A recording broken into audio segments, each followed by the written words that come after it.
So guys, for the first step, you're going to head over to the link, which will be down below in the description, to download Visual C++ Visual Studio 2012. And then once you're on this website, we're going to scroll down, select your language, and then click on download. We're now going to be having two downloads right here, x86 and x64. To know which one you need, you're going to head over to search and type in system information. Click on it. And then once you're on this, next to system type is going to be telling us. So I'm on x64, so I'm going to be getting that download. If your one says x86 or x32, you're going to get the other one. In my case, I'm on x64, so I'm going to be getting this one, x64.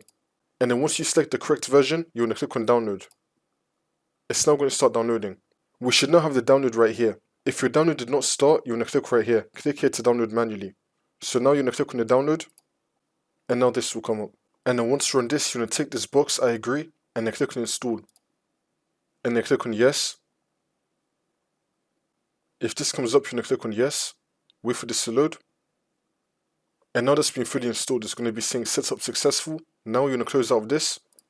And now for the last step, you just want to restart your computer, and then the problem should be fixed.